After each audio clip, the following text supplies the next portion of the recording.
Hey guys, Cam here from Pocket-lint, and Realme has just taken the wraps off another affordable phone with flagship specs. We have the Realme X3 SuperZoom here, so let's take a look.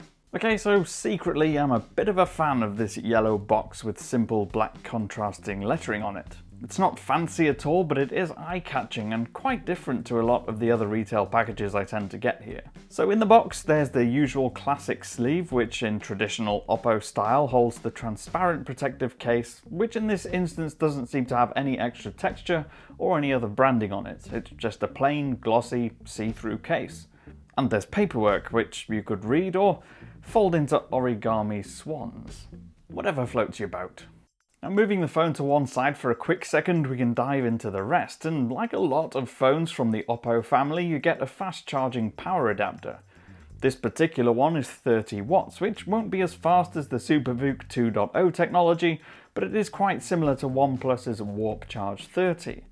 Then of course there's the all-important cable, which combined with the charger helps to dissipate heat and stop the phone overheating when it's charging quickly.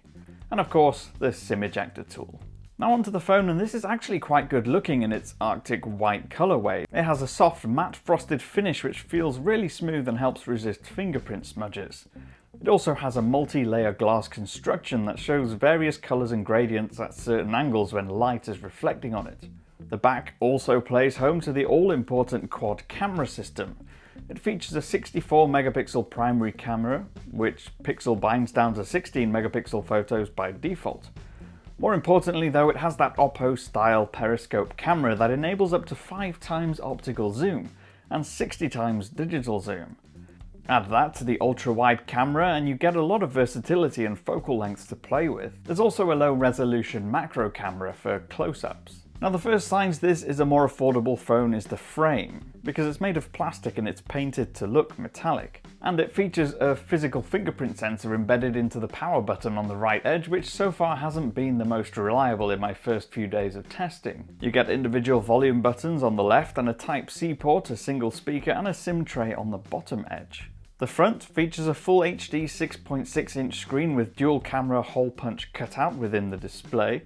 It's not just any screen though, it features 120Hz refresh rate for ultra smooth animation, and a full HD plus resolution which seems really vibrant and has plenty of contrast and brightness on first impressions. The bezels are nice and skinny too, apart from that slightly thicker one on the bottom edge. Now inside you get a Snapdragon 855 Plus processor, which despite being older is still plenty fast enough for those who want flagship speeds.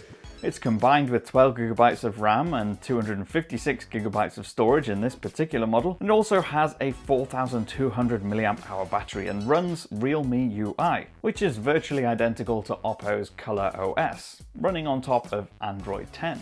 Now on the whole, on first looks, it seems like a very accomplished phone. And while I didn't know the exact price when I shot this, it's safe to assume that it's going to cost a lot less than your typical flagship smartphone will, despite having similar specifications. So that's been your unboxing and quick first look at the Realme X3 SuperZoom. It's a bit of a mouthful. If you want to see more videos from us, please do hit that thumbs up and subscribe and you will see more. I'm at Cam Bunton on Twitter, you can follow me on there, ask me any questions you want, and sound off in the comments as to what you think of these new affordable flagship style phones. I'll see you again soon.